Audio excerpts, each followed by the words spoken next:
Michael Jordan sees a young player mocked for crying. Before we get into the story, comment below where in the world you are watching from today, and if you like this story, don't forget to subscribe. The early years of Michael Jordan's life are the cornerstone of his legacy. From the streets of Wilmington, North Carolina, to the basketball courts of the University of North Carolina, Jordan's story began long before he became a household name. Growing up in a small town, Jordan was surrounded by his family, friends, and a community that played a crucial role in shaping the man he would become. His success didn't come by chance, nor was it the result of some inherent gift. It was the product of an unyielding drive, hard work, and a refusal to settle for anything less than greatness. Michael Jeffrey Jordan was born on February 17, 1963, to James and Dolores Jordan. James, his father, was a firm, yet supportive figure who emphasized the value of discipline, respect, and perseverance. Dolores, his mother, was equally pivotal, providing the nurturing and emotional strength that balanced out his father's tough love. From a young age, Jordan's parents taught him that nothing in life was given, everything had to be earned. This lesson became ingrained in Michael, setting the foundation for his relentless pursuit of excellence. Michael's competitive spirit manifested itself early. As a child, he was often seen competing with his older brother, Larry, in various sports. It wasn't just about winning, it was about proving himself. Larry, a talented athlete in his own right, would become one of Michael's greatest rivals, sparking a fierce sibling competition that would only fuel Michael's desire to succeed. In fact, Michael often spoke about how Larry's skills pushed him to work harder, creating a bond that would later serve as both motivation and support. Despite his natural athletic ability, Michael wasn't always the standout player on his teams. In high school, Jordan famously got cut from his varsity basketball team as a sophomore, a moment that would define much of his later career. At the time, it was devastating. How could someone so driven, so determined, not make the cut? But instead of accepting defeat, Jordan used it as fuel. Rather than wallow in self-pity, he took his frustrations to the gym, working tirelessly to improve his skills. His determination to never experience that rejection again became one of the cornerstones of his career. This setback in his high school years wasn't just a footnote in Jordan's career, it was the defining moment that set him on his path to greatness. Jordan's work ethic became legendary, and that relentless commitment to improvement began to pay off. By the time he returned to try out for the team again, he was a different player, stronger, faster, more confident. His perseverance and drive to succeed eventually earned him a spot on the varsity team, where he quickly became one of the best players in the state. Throughout his high school years at Emslie A. Laney High School, Jordan showcased his incredible talent, but it was his hunger for improvement that truly set him apart. Every game, every practice, was another opportunity to learn, refine, and elevate his skills. He wasn't just playing to impress scouts, he was playing to prove that his early failure wasn't a reflection of his potential. By the time he graduated, Jordan was not only the best player in his school but one of the top recruits in the country. As Jordan prepared to make the leap from high school to college basketball, the pressure of choosing a school weighed heavily on him. At the time, many of the top programs in the country were vying for his attention. He was courted by legendary coaches, but ultimately, he chose the University of North Carolina. The decision to play for Coach Dean Smith was pivotal, not only for Jordan's development as a player but for his future career. Dean Smith was known for his disciplined approach and emphasis on teamwork, qualities that would complement Jordan's individual brilliance and push him to become a more complete player. At UNC, Jordan's talent immediately stood out. His scoring ability, his competitiveness, and his drive made him an instant star. In his freshman year, he was already a force on the court, and by the end of the 1982 NCAA championship game against Georgetown, Jordan had cemented his place in college basketball history. With the game on the line, Jordan hit a crucial jumper, leading UNC to victory and giving Jordan the confidence he needed to take his game to the next level. That shot, while defining for Jordan's career, also solidified his reputation as someone who could deliver in clutch moments. During his time at UNC, Jordan grew not just as a player but as a leader.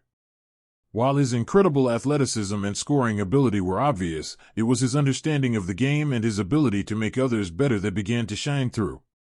Coach Smith's emphasis on team play and unselfishness started to shape Jordan into a more rounded player, and his time at UNC prepared him for the next phase of his journey. By the time Jordan left college early to enter the NBA draft in 1984, he had proven himself as not just one of the best players in college basketball but as a future star in the professional league. As Jordan entered the 1984 NBA draft, expectations were high. He had dominated at the college level, and the prospect of him in the NBA was exciting for both fans and scouts. The Chicago Bulls selected Jordan as the third overall pick, and while the expectations surrounding him were immense, Jordan wasn't intimidated by the pressure. He had been under pressure before, whether it was from his father's tough love or from being cut from his high school team. Michael Jordan was used to overcoming obstacles, and he had already proven that he could do whatever it took to succeed. Jordan's entry into the NBA was nothing short of spectacular.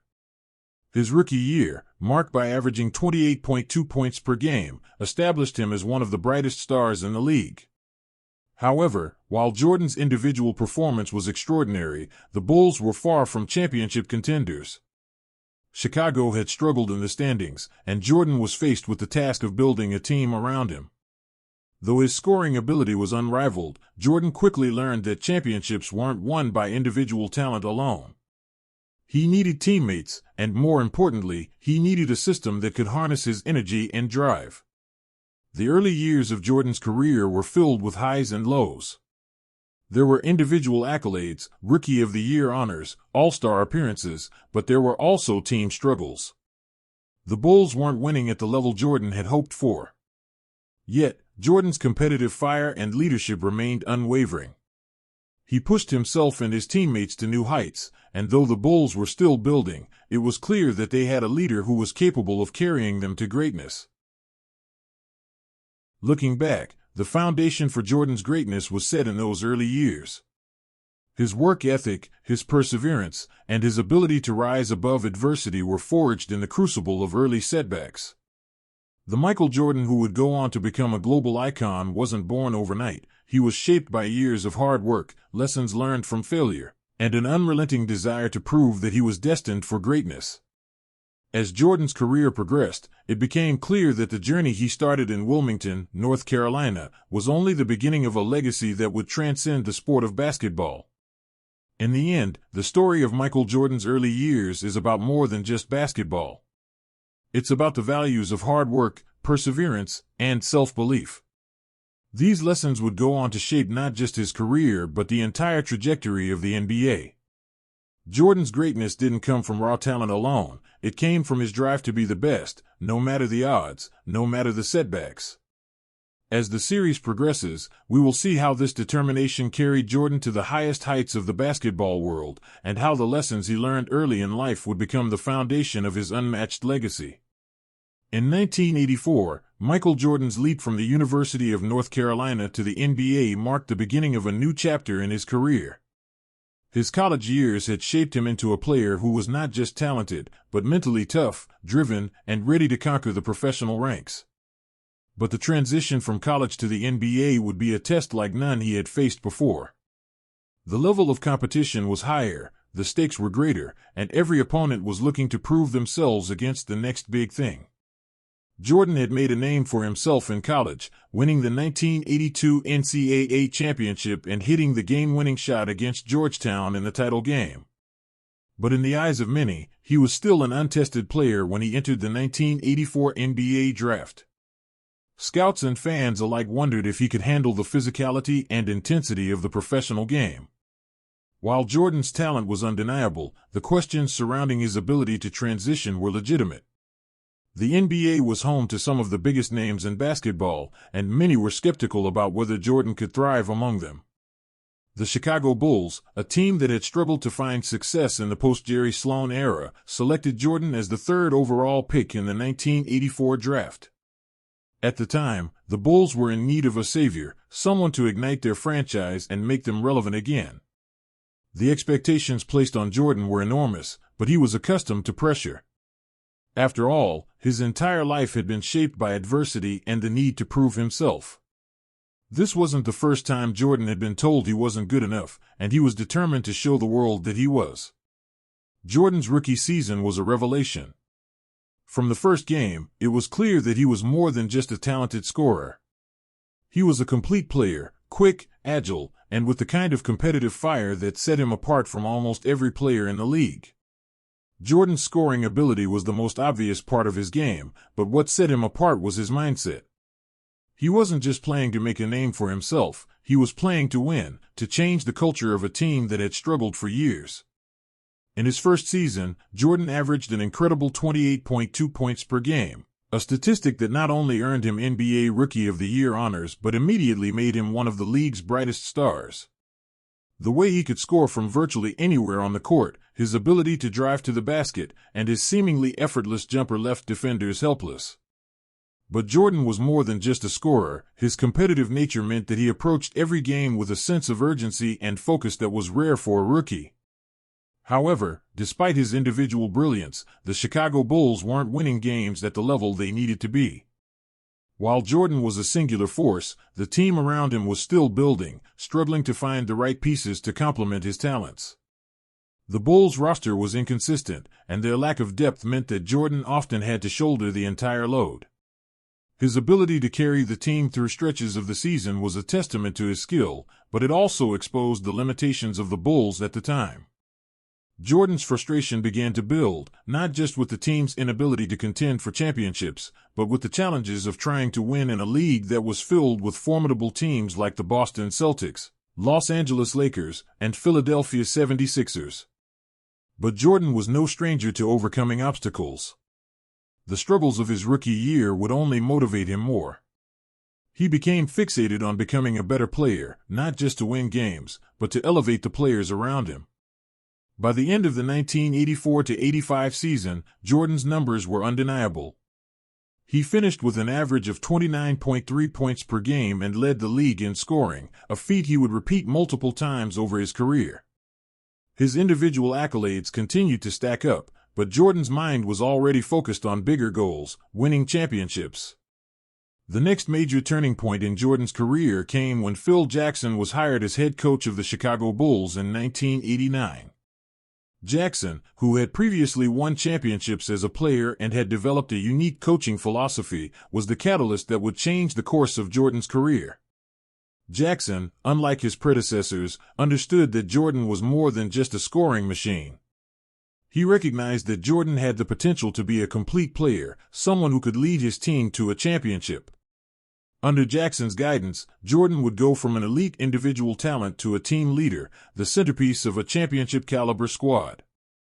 The arrival of Scottie Pippen, a lanky forward with a versatile game, was the final piece of the puzzle for the Bulls.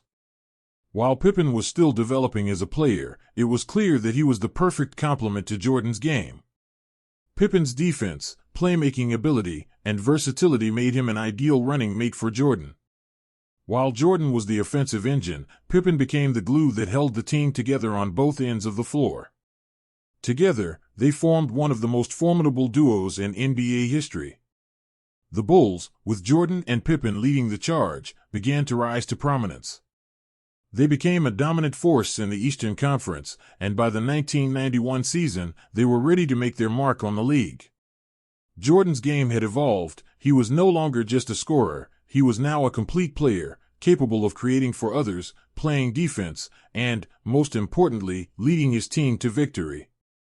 The Bulls' first championship came in 1991, when they defeated the Los Angeles Lakers in the NBA Finals. Jordan, in a statement series, averaged 31.2 points per game, 6.3 rebounds, and 5.5 assists. He had finally overcome the adversity of years past. Jordan's performance in the finals solidified his place among the NBA's elite players. But this victory was not just a reflection of his individual greatness, it was the result of years of hard work, growth, and leadership. Jordan's journey to the 1991 NBA championship wasn't just about basketball, it was about proving to himself and to the world that he could be the best. Every setback, every failure, every moment of doubt had led to this point. Jordan wasn't just a talented player, He had become a leader, a force of nature, and someone who was capable of elevating those around him. The success of the Bulls was a testament to his ability to inspire and guide his team, and the first championship was just the beginning of an era that would come to define the NBA for the next decade. With his first championship in hand, Jordan was now on top of the basketball world. He had proven that he could carry a team to victory, and he had silenced the doubters who had questioned whether he could ever achieve true greatness. But Jordan wasn't done. He was already looking ahead, determined to build a dynasty and secure his place as the greatest player in NBA history. The 1991 championship marked the beginning of a new era for Michael Jordan. The Bulls were now a championship-caliber team, and with Jordan leading the way, they were poised to dominate the NBA for years to come. Jordan's evolution from a talented scorer to a complete player, and from a franchise savior to a leader of a dynasty, was a testament to his work ethic, his unrelenting desire to improve, and his ability to rise above challenges. The future was bright for the Chicago Bulls, and with Michael Jordan at the helm, there was no telling how high they could soar. After years of heartbreak, defeat, and personal growth, Michael Jordan and the Chicago Bulls were finally on the brink of greatness. The 1991 NBA Finals was the moment that would define the next chapter of their legacy. For Jordan, this was not just about proving he was the best player in the world, it was about confirming that he could lead his team to an NBA championship. The stakes were higher than ever, and the challenge was clear: defeat the Los Angeles Lakers, who had dominated the NBA for much of the 1980s. Coming into the 1991 Finals, the Lakers were still led by the legendary Magic Johnson, but the team was beginning to show signs of aging. They had won 5 championships in the previous decade, and their Showtime offense was still as fast and electric as ever, but they lacked the same intensity that had propelled them through the 1980s. The Chicago Bulls, on the other hand, were a team on the rise. They had just come off their best regular season record and were entering the finals with the momentum of a dominant playoff run. The matchup was set to be a clash of styles: on one side, the experience and legacy of Magic Johnson and the Lakers, and on the other, the young, hungry Bulls led by Jordan, who was on the verge of securing his place as the greatest. Throughout the regular season and the first few rounds of the playoffs, Jordan had continued his transformation from an individual scoring machine to a team-oriented leader. His growth was evident in his ability to involve his teammates, particularly Scottie Pippen, who had blossomed into one of the most versatile players in the NBA. The Bulls' defense was also more polished, with Horace Grant and B.J. Armstrong rounding out a squad that could compete on both ends of the floor. Still, the question remained: could Jordan and the Bulls defeat the juggernaut Lakers? Game 1 of the Finals was an early statement from the Bulls. Jordan's scoring was electric, but it was his all-around game that set the tone. He finished with 36 points, 12 rebounds, and 8 assists in a dominant 108-105 victory. The Lakers were outmatched, and Jordan's ability to contribute in every aspect of the game exposed the Lakers' weaknesses. Magic Johnson, still playing at an elite level, was trying to lead his team, but it was clear that he was dealing with a player in Jordan who was now capable of dictating the flow of a game. The Lakers' aging roster showed cracks, and despite Johnson's best efforts, they could not match the intensity of the Bulls. In Game 2, the Bulls took a commanding 2-0 series lead with a 92-88 victory, and Jordan's confidence grew even more. His performance in the second game was symbolic of how the series would unfold. While Jordan was unstoppable, it was his ability to elevate his teammates that truly separated the Bulls from the Lakers. Pippen, who had been a steady contributor throughout the season, had emerged as a key piece, and in Game 2, he chipped in with 24 points and 8 rebounds. As the series shifted to Los Angeles for Games 3 and 4, the Lakers hoped to capitalize on the energy of their home crowd and bring the series back to Chicago tied. But despite the pressure, the Bulls weren't fazed. They were determined, and Jordan's leadership was evident on the court. He had grown into the role of the undisputed leader, and it wasn't just about scoring, it was about making his teammates better and commanding every moment of the game. The Bulls took a 3-0 series lead in Game 3 with a 104-96 win, and with Jordan leading the way, they seemed destined to finish the job. By this point, the Lakers were on their heels. The dominance of Jordan was overwhelming, and the Lakers had no answer for his explosiveness. Jordan's shooting was impeccable, his passing had evolved, and his defense was suffocating. The Lakers, known for their fast break offense, were being outpaced and outclassed at every turn. The next question wasn't whether the Bulls could win, but whether they could close it out. Game 4 became a pivotal moment in the series, and for Jordan, it was his chance to show the world that he was no longer just a brilliant individual player but a true team leader. With the Lakers pushing hard to extend the series, the Bulls played one of their most complete games of the postseason. The Lakers were determined to avoid a sweep, but despite their efforts, Jordan put on a performance that would seal his legacy. He finished with 30 points and 10 rebounds, securing the Bulls' fourth win in the series and their first-ever NBA championship. The Bulls' 108-105 victory in Game 5 clinched the series, and with it, their first title. Michael Jordan was named Finals MVP, and for the first time in his career, he had reached the pinnacle of basketball. His performance in the finals was nothing short of extraordinary, and the series itself was a testament to the growth of both Jordan and the team.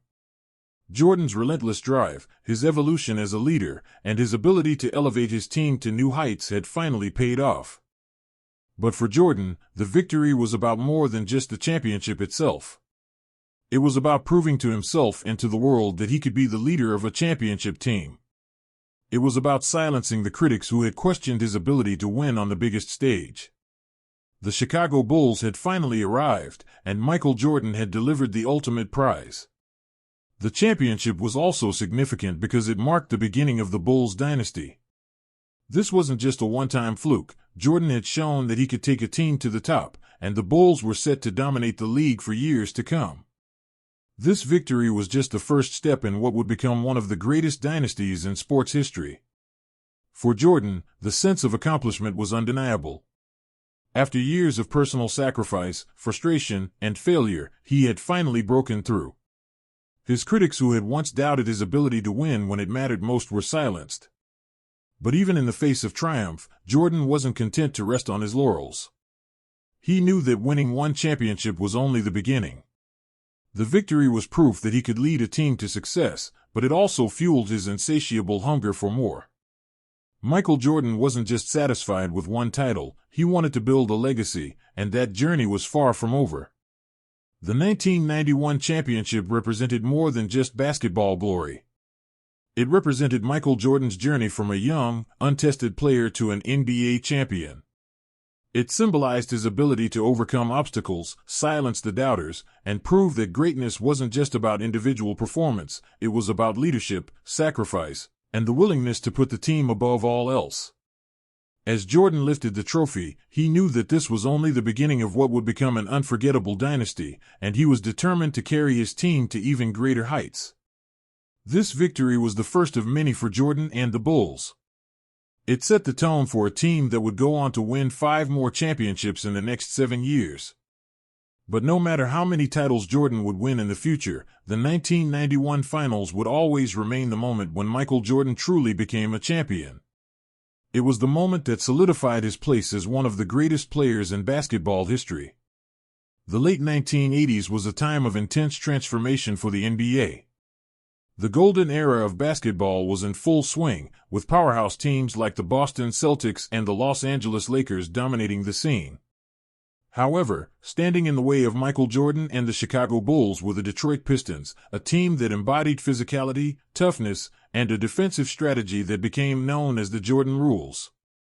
This rivalry would shape much of Jordan's career, pushing him to the brink and forcing him to evolve into the player the world would come to know as the greatest. In 1988, the Detroit Pistons, led by coach Chuck Daly, were beginning to assert their dominance in the Eastern Conference. The Bad Boys, a nickname that captured the team's rough and often dirty play, were the antithesis of the finesse-driven Celtics and Lakers. Instead, the Pistons prided themselves on wearing down their opponents with aggressive defense and physical play. Isaiah Thomas, their leader and fiery point guard, was the heart and soul of the team, while players like Bill Laimbeer, Dennis Rodman, and Rick Mahorn made up the muscle, always willing to push the boundaries of fair play. For Jordan, the Pistons represented everything he wasn't: dirty, relentless, and willing to bend the rules. The Bulls had already established themselves as a rising force in the East, with Jordan at the helm, but they couldn't get past the Pistons. Each year, the Pistons' brutal style of defense was the wall Jordan and the Bulls ran into in the playoffs. They would be pushed, shoved, and beaten on the court, each loss leaving Jordan frustrated but determined to find a way through. The Pistons developed the Jordan rules as a way to neutralize Jordan's incredible offensive abilities. They knew he was the key to the Bulls' success and decided that the best way to stop him was to make him earn every point. They used double teams, hard fouls, and constant pressure to disrupt Jordan's rhythm. The strategy was simple: hit him hard, make him uncomfortable, and force him to pass the ball. The Pistons' defense was an unrelenting storm, and Jordan found himself unable to break through. In the 1988 Eastern Conference Finals, the Pistons dispatched the Bulls in a grueling 7-game series. Jordan was spectacular in that series, putting up impressive numbers, but the Pistons' physicality wore him down. They knew how to limit his effectiveness, and despite Jordan's brilliance, the Bulls couldn't break the Pistons' grip.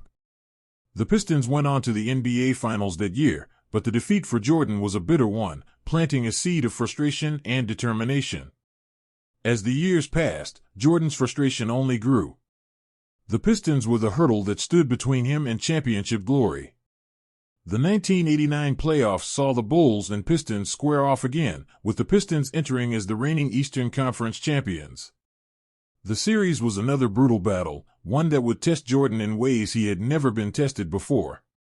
Jordan was pushed harder than ever, and the Pistons' physicality was on full display. But this time, something was different.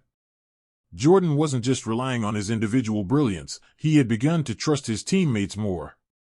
The addition of Scottie Pippen, who had become a versatile player and a strong defender, was pivotal for the Bulls. Pippen's ability to defend and create offense allowed Jordan to focus more on scoring and less on trying to do it all himself. Despite the Bulls' improved depth, the Pistons still seemed to have an answer for everything. The series stretched to a decisive Game 5, and in that game, the Pistons once again proved their toughness. Jordan, however, was different this time. He was playing with a sense of purpose and intensity that was unmatched. In Game 5, Jordan scored 46 points, a performance that demonstrated his ability to fight through the Pistons' defense and take control of the game. But it wasn't just his scoring that made the difference, it was his ability to lead the Bulls and get them over the hump. The Bulls finally managed to beat the Pistons, winning the series 4-2, and advancing to their first-ever NBA Finals. The 1989 Eastern Conference Finals marked a critical turning point in Jordan's career.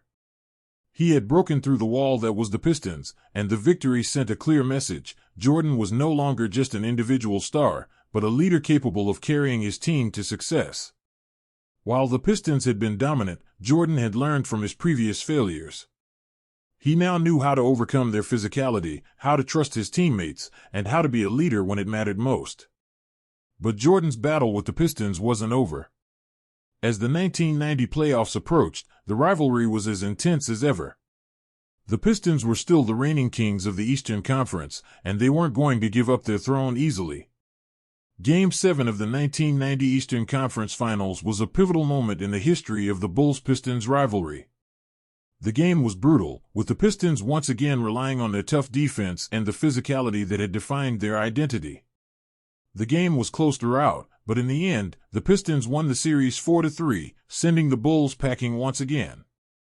Despite the loss, Jordan's development was evident. He had been pushed to his limits, but he had learned how to overcome adversity and deal with the physicality of playoff basketball. The next season, the Bulls would make significant strides, but the Pistons' victory in 1990 served as a reminder that the road to a championship wasn't going to be easy. The Bulls and Pistons would meet one more time in the 1991 Eastern Conference Finals. This time, the script was different. The Pistons had dominated the East for years, but the Bulls had finally evolved into a team capable of dethroning them. Jordan, now a seasoned player with a championship mindset, was ready to face the Pistons head-on. The 1991 series was the final chapter of this rivalry, and it would end in dramatic fashion. The Bulls won the series in a 4-game sweep, proving that they were no longer the team that had been bullied by the Pistons. Jordan's evolution as a player and leader was complete. He had become a force that the Pistons could no longer contain, and the victory was as much about redemption as it was about championship potential. In the 1991 Finals, the Bulls would go on to defeat the Los Angeles Lakers and claim their first NBA championship, but the victory over the Pistons had been the real turning point. The Bulls had finally overcome their biggest obstacle, and Jordan had proven to the world that he was ready to lead his team to greatness. The rivalry with the Pistons had been tough, but it was through that battle that Jordan became the player we would remember for years to come. The lessons learned from facing the Pistons would serve Jordan throughout his career. The toughness and resilience he developed during those battles would become a hallmark of his legacy. His ability to adapt, to grow, and to overcome adversity became the driving force behind his continued success. The rivalry with the Pistons wasn't just a chapter in Jordan's career, it was the crucible in which his greatness was forged. And as the NBA world looked on, it became clear that Michael Jordan's path to the top was set in stone. His greatest triumphs were yet to come, but his battles with the Pistons had already solidified his place as one of the greatest to ever play the game. Michael Jordan's rise to basketball greatness wasn't shaped by his talent alone, it was guided by the steady hand of his father, James Jordan Sr. From the time he was young, Michael's relationship with his father served as the backbone of his character, work ethic, and desire to succeed. The lessons imparted by James were integral to Jordan's development, both as a player and as a person. It's impossible to talk about Michael Jordan's greatness without acknowledging the profound influence of his father. James Jordan was a quiet and humble man who valued family, integrity, and discipline above all else. He wasn't a professional athlete, but his understanding of hard work, perseverance, and selflessness laid the foundation for Michael's success. James was the kind of father who believed in leading by example, always offering quiet support and wisdom, but never pushing his children too hard. While James didn't force basketball upon Michael, he did make sure his son understood the importance of discipline in all aspects of life. As a child, Michael wasn't particularly focused on basketball. Like most kids, he played a variety of sports and spent time with his family. However, his passion for basketball grew quickly as he began to show more and more promise on the court. James was there every step of the way, helping his son work through his mistakes and pushing him to keep going even when it felt like things weren't working. One of the most significant moments in Michael's life came when he didn't make his high school varsity basketball team as a sophomore.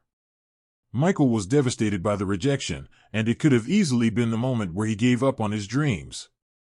But James, ever the steady and supportive father, told his son that failure wasn't permanent and that the true test of character was in how you handled setbacks. Rather than letting the failure define him, Michael went to work. He dedicated himself to improving his game, spending hours practicing his shooting, his footwork, and his conditioning. His father's belief in him never wavered, and James's quiet confidence gave Michael the strength to keep pushing. By the time Michael tried out for the varsity team again, he had transformed both physically and mentally. He made the team, and from that moment forward, his talent began to shine through. But more importantly, Michael had learned the value of perseverance, and that lesson would carry him through the many challenges he would face in his career. As Michael's career progressed, James remained a constant presence. Even as Michael rose to prominence at the University of North Carolina, James was there to offer words of encouragement.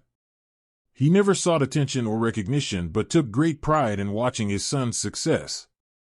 Michael's game-winning shot in the 1982 NCAA championship against Georgetown is one of the defining moments of his college career, but it was the quiet support from James that allowed Michael to perform in the clutch. James never pressured Michael to be the best. Instead, he simply taught him to do his best, day in and day out. When Michael was drafted by the Chicago Bulls in 1984, James's role as a father took on new significance. As Michael began his professional journey, James continued to provide guidance and perspective. Early in Michael's career, when he was still finding his way and struggling with the challenges of the NBA, James would often be by his side, offering advice and listening to his concerns. James's ability to provide balance in Michael's life was invaluable. Despite the overwhelming pressure of being the NBA's next big star, Michael remained grounded because of his father's influence. By the time the Bulls were entering their championship years, James's role in Michael's life was even more pronounced. The bond between father and son was unbreakable. As the team began to achieve success, with the Bulls winning their first NBA title in 1991, James was a proud and supportive figure in Michael's life, but he was also someone who kept Michael grounded. Jordan's basketball success, of course, was unparalleled, but his father kept him humble and reminded him that being the best player wasn't enough, being a good person was just as important. However, tragedy struck in 1993. James Jordan Sr. was murdered during a robbery while driving in North Carolina. The loss of his father was a devastating blow to Michael. James had been a constant presence in Michael's life, always providing the support and encouragement Michael needed to stay focused on his goals. The news of his father's death left Michael reeling, and the impact of the tragedy was felt across the basketball world. For Michael, his father's death wasn't just the loss of a parent, it was the loss of the man who had been his biggest supporter and his most trusted confidant. In the aftermath of his father's death, Michael struggled to find a sense of purpose. He had always played the game for his father, to make him proud, and now that his father was gone, Michael found himself lost. It wasn't just about basketball anymore. For the first time in his life, Michael questioned his place in the world. He took a break from the game, stepping away from the NBA to mourn his father and try to find meaning in the wake of the tragedy. During his time away from the NBA, Michael briefly pursued a career in baseball, a sport his father had loved. It was a way for him to honor his father's memory, to find something that made him feel connected to his dad. But even in his time away from basketball, Michael was still searching for a sense of purpose. It wasn't until he returned to the NBA in 1995 that Michael began to understand that his father's influence would never truly leave him. James Jordan Sr. had instilled in him not just the drive to be the best, but the understanding that life was about more than just basketball. It was about integrity, family, and leadership. Michael's return to basketball was a rebirth. He came back to the NBA not just as a player, but as a leader who had learned to find strength in adversity. His first season back was marked by his on-court brilliance, but it was also marked by his deeper sense of purpose. The loss of his father had taught him the value of family, and he played every game as a tribute to his dad, knowing that James would be proud of him no matter what.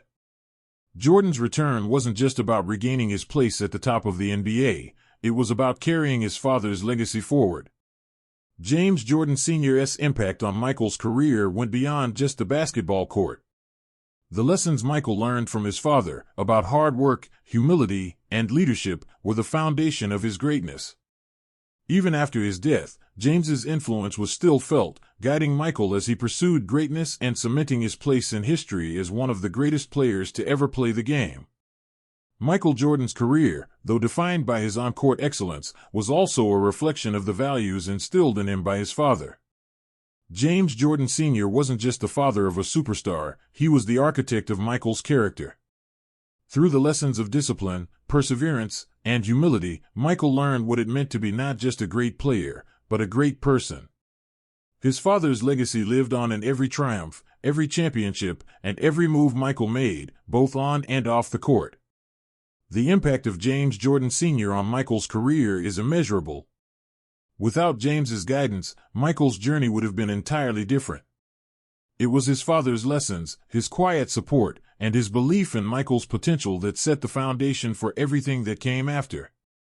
In many ways, Michael's greatness was built upon the legacy of his father, and that legacy would continue to influence the world of basketball and beyond for generations to come. In 1995, Michael Jordan made one of the most surprising comebacks in sports history. After walking away from basketball in 1993 following his father's tragic death, Jordan had spent time pursuing a career in baseball. But as the 1995 season progressed, it was clear to him, and to the basketball world, that he still had unfinished business. His return to the NBA was nothing short of extraordinary, but it wasn't just about coming back to basketball. It was about reviving the Chicago Bulls and reasserting himself as the greatest player on the planet. Jordan's return in March 1995 came in the form of a simple two-word message: "I'm back." The announcement was met with excitement, skepticism, and anticipation. Would the 32-year-old Jordan, who had been away from the game for nearly 2 years, still have the same magic? The NBA had moved on in his absence, with new stars like Shaquille O'Neal and Patrick Ewing emerging, and the Bulls had struggled without him. Chicago, once the dominant force in the league, had faltered, failing to win a championship in his absence. The Bulls had made it to the Eastern Conference semifinals in 1995, but they were no longer the unbeatable team that had dominated the early 90s. Jordan's return wasn't just a moment of individual greatness, it was a pivotal turning point for the entire Bulls organization. Coach Phil Jackson, who had led the Bulls to 3 consecutive championships in the early 90s, was still at the helm. The team's core of Scottie Pippen, Tony Kukoc, and Luke Longley remained intact, but they lacked the edge and leadership that Jordan brought. Even with his return, the question was whether Jordan, at 32 years old, could return to the level of dominance that had defined his first stint in the NBA. The first few games of Jordan's return were promising, but they also showed that he was still working to shake off the rust. It was clear that Jordan was still the same player, athletic, competitive, and a scoring machine, but it was going to take time to get back into the flow of things. The Bulls finished the 1994-1995 regular season with a 47-35 record, good for the 3rd seed in the Eastern Conference, but they were far from the juggernaut they had been just a few years prior. The team had become disjointed, and it was clear they weren't yet clicking on all cylinders. The 1995 playoffs were an early test for Jordan and the Bulls. They faced the Charlotte Hornets in the first round, and although they won the series 3-1, it wasn't without difficulty. In Game 2, the Bulls found themselves in a dogfight, needing Jordan to step up. He did just that, scoring 29 points in a critical Game 2 win to tie the series. Still, despite his individual brilliance, the Bulls' chemistry was not fully restored. There was still work to be done. The turning point for Jordan, and the entire Bulls team, came during the Eastern Conference semifinals. The Bulls faced the Orlando Magic, led by Shaquille O'Neal and Penny Hardaway, and the series would prove to be a major test of their mettle. The Magic had been one of the most dominant teams in the East during the regular season, and they presented a formidable challenge for the Bulls. Game 1 of the series was a wake-up call for the Bulls. The Magic defeated Chicago 94-88, with Jordan struggling to assert himself. He had just returned to the league, and it was clear that he wasn't yet back to his peak form. In the second game of the series, Jordan bounced back with a 33-point performance, but it wasn't enough as the Magic took a commanding 2-0 lead heading to Chicago. At that moment, the urgency became clear for the Bulls. This was not just about winning another title, it was about proving that they could still compete at the highest level. The pressure mounted, and all eyes were on Jordan to take control of the team once again. The 1995 playoffs had already proven that Jordan could still score, but now it was about leadership, about elevating his teammates and making them better. In Game 3, Jordan took charge in ways that reminded everyone why he was considered the greatest. The Bulls fought back in a hard-fought victory, but it was clear that they needed to dig deeper if they wanted to keep their championship hopes alive. Jordan was far from fully healthy, and the team was struggling to find their rhythm, but his leadership shone through. But as the series unfolded, it became increasingly apparent that Jordan was no longer the player who could carry the team alone. The Magic were formidable, and their defense had clearly adjusted to Jordan's game. His shooting percentage was lower than usual, and the Bulls' offense became stagnant. Jordan was still the focal point of the team, but he couldn't do it all by himself. That was the moment when the true test of leadership came. Jordan understood the challenge. He knew that if the Bulls were to win another title, he would need to rely on his teammates. This realization would define the rest of the series. It wasn't just about him, it was about the team as a whole. With that in mind, Jordan became the orchestrator, not just the scorer. He focused on setting up his teammates, playing more unselfishly, and trusting them to deliver in key moments.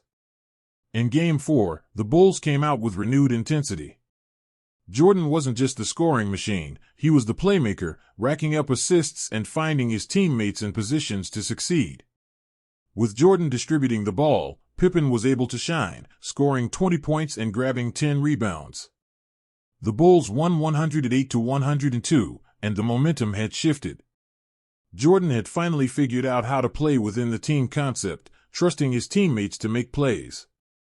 The Bulls closed out the Magic in Game 6, with Jordan scoring 31 points and leading the charge in a 108-105 victory.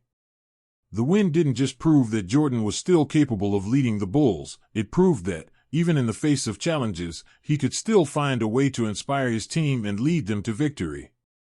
The series victory was a testament to his leadership and his willingness to evolve as a player.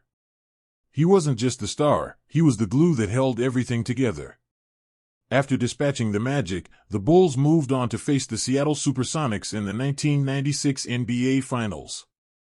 Seattle, led by Gary Payton and Shawn Kemp, was a talented and well-coached team, but the Bulls were now firing on all cylinders. The series against Seattle would be Jordan's true return to form, but it was also the moment when the entire Bulls team clicked. With Jordan fully back to his peak, the Bulls dominated the finals, winning 4-2. Jordan's 22 points per game in the series earned him Finals MVP honors for the fourth time, a testament to his unparalleled ability to perform when it mattered most.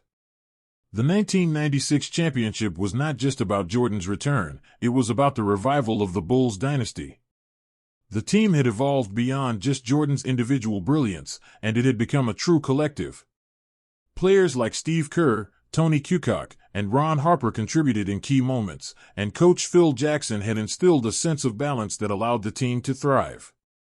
The 1996 season was the culmination of years of struggle, growth, and rebuilding. It wasn't just a victory for Michael Jordan, it was a victory for the entire Chicago Bulls organization.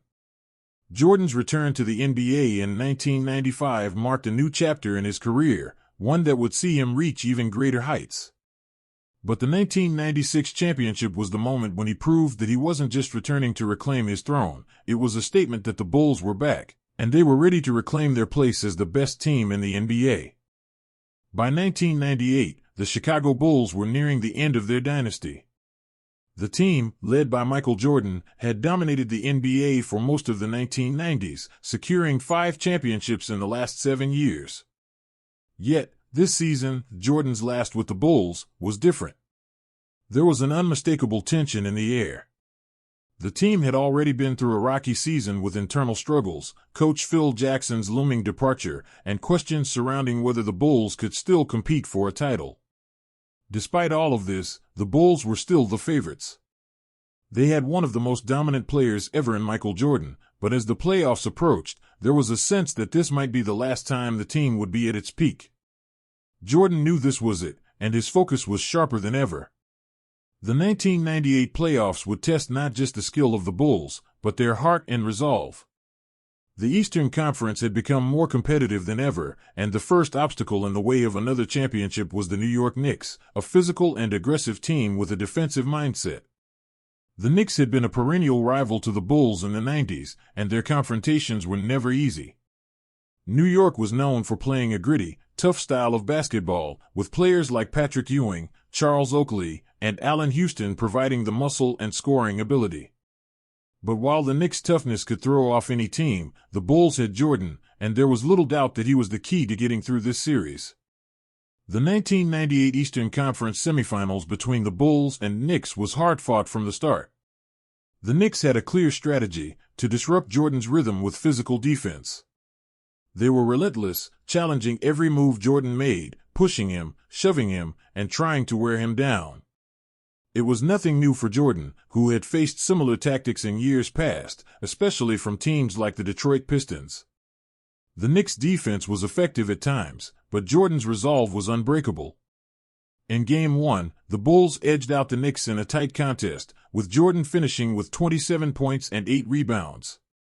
The game was a battle, but it was clear that Jordan wasn't just trying to score, he was making his teammates better.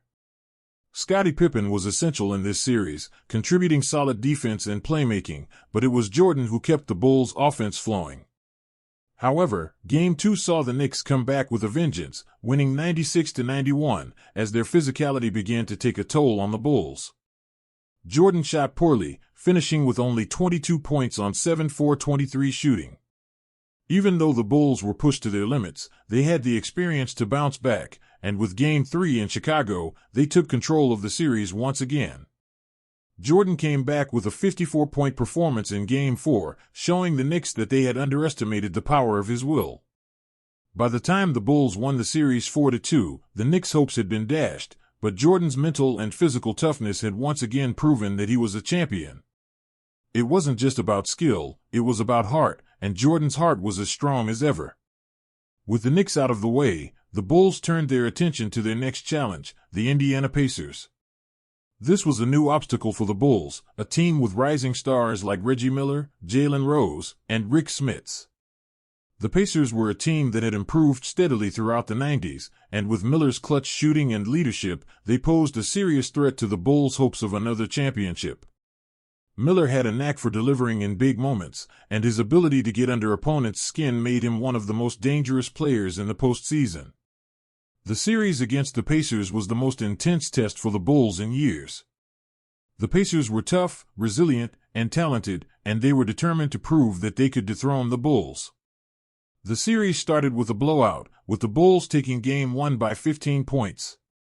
However, as the series progressed, the Pacers proved that they were capable of taking on the mighty Bulls. In Game 2, the Pacers responded with a hard-fought victory, winning 92-88. The series was tied 1-1, and the Pacers now had the momentum. The Pacers were playing inspired basketball, and their confidence was growing with every win. It was clear that the Bulls had to dig deep to survive. The Pacers were relentless, and Miller's clutch shooting in the closing moments of Game 4 had the Bulls on the ropes. Indiana led the series 2-1, and Game 4 in Indianapolis would be the deciding moment for the Bulls. Jordan, however, was not going to let his team go down without a fight. He scored 31 points in Game 4, but it was his leadership and his ability to rise in the clutch that truly made the difference. The Bulls tied the series at 2-2, and the stage was set for a dramatic showdown. As the series shifted back to Chicago for Game 5, the Bulls came out with renewed intensity.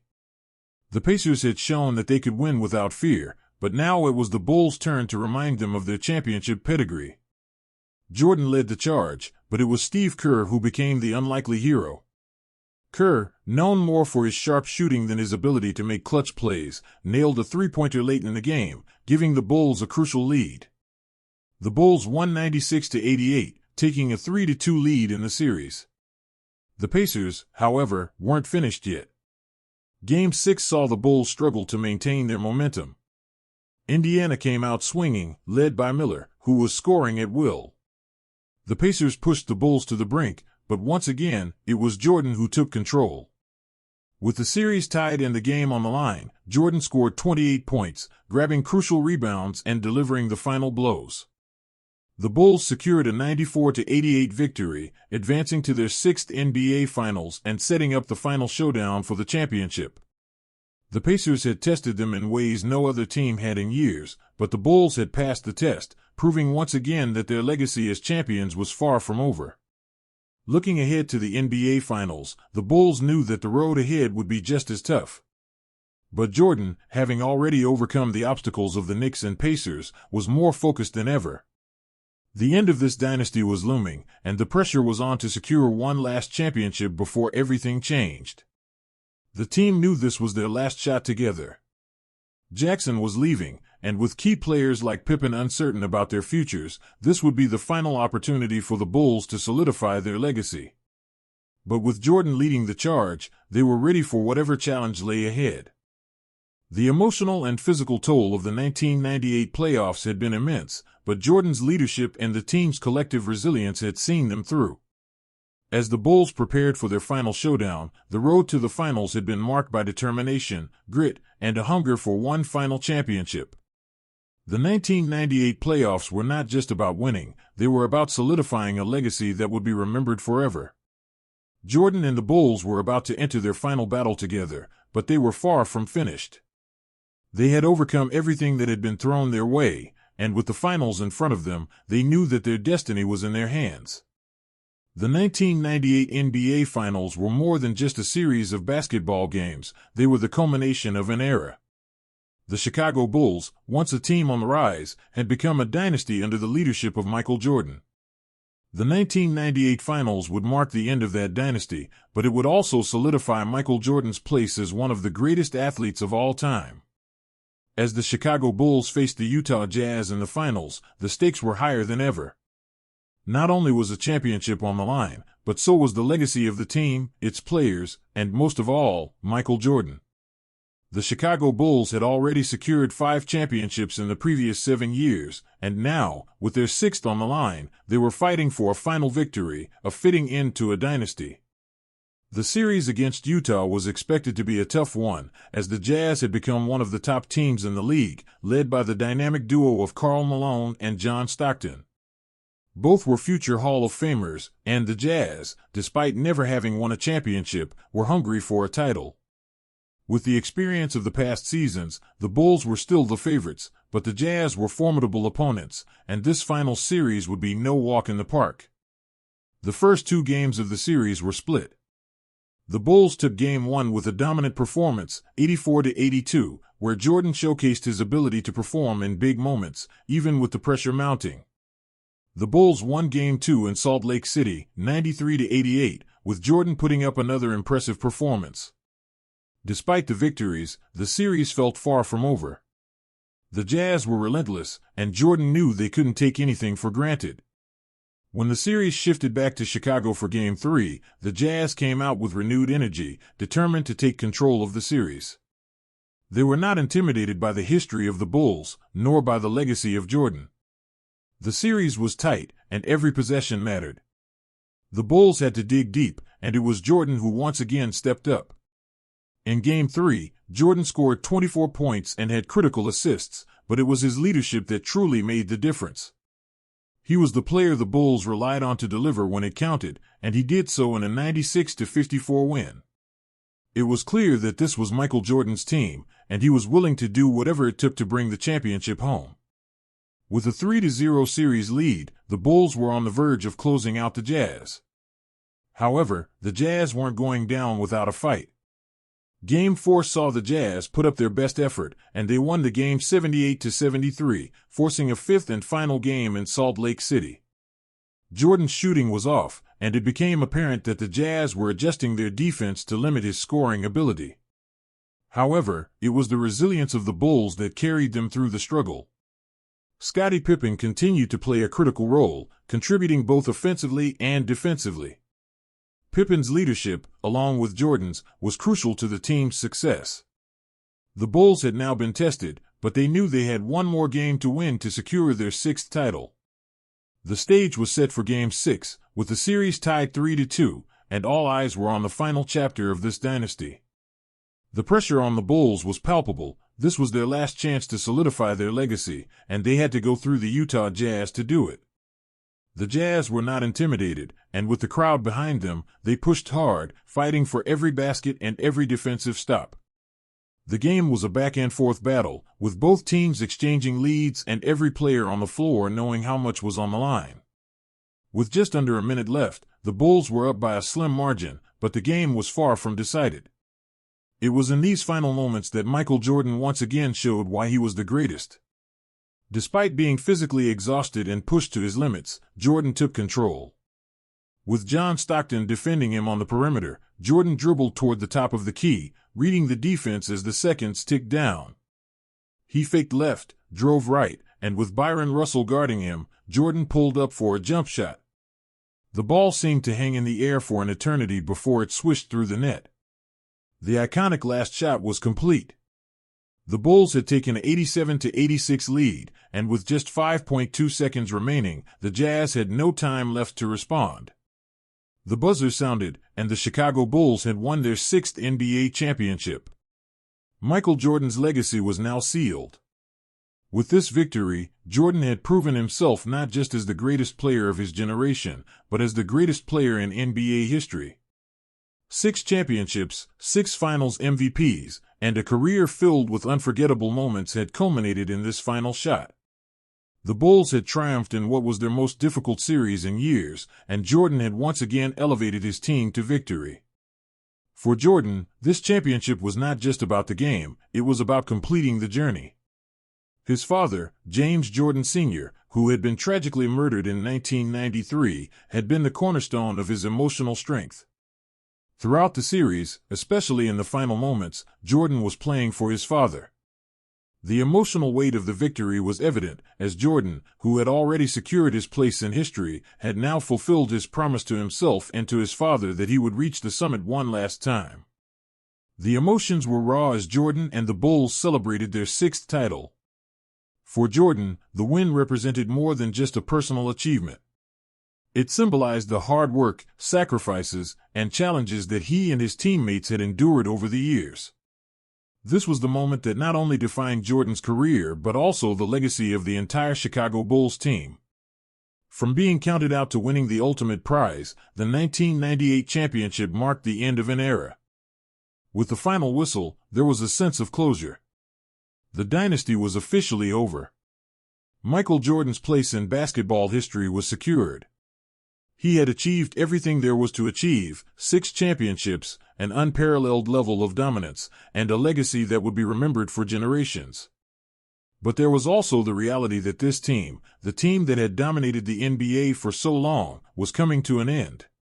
Coach Phil Jackson, whose unique leadership style had shaped the team, was leaving. Key players like Scottie Pippen and Dennis Rodman were uncertain of their futures. It was clear that the Chicago Bulls would never be the same again. For Jordan, the decision was made.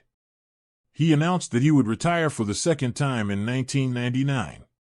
His journey in Chicago had come full circle.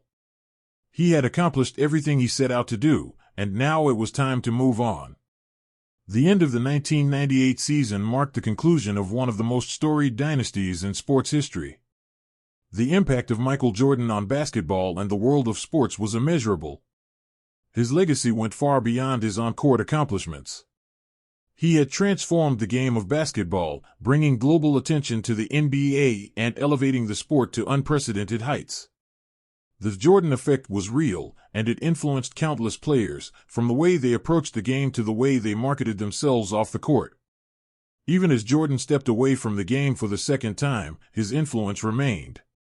His return to the NBA with the Washington Wizards in 2001 was symbolic of his enduring love for the game, but it was clear that the magic had already been created. The 1998 championship was his swan song, the final chapter in a legendary career that would be celebrated for decades to come. As the confetti fell and the final buzzer sounded in the 1998 NBA Finals, Michael Jordan had achieved it all. 6 championships, 6 Finals MVPs, and a career that had redefined what it meant to be great. His story had come full circle, from the kid who was cut from his high school team to the man who would go down as the greatest player to ever play the game. And as the world watched, Michael Jordan's legacy was etched into the annals of sports history, never to be forgotten. The 1998 championship wasn't just another title, it was the perfect end to an era that had shaped basketball forever. It was the last dance for Michael Jordan, and it was everything he had worked for.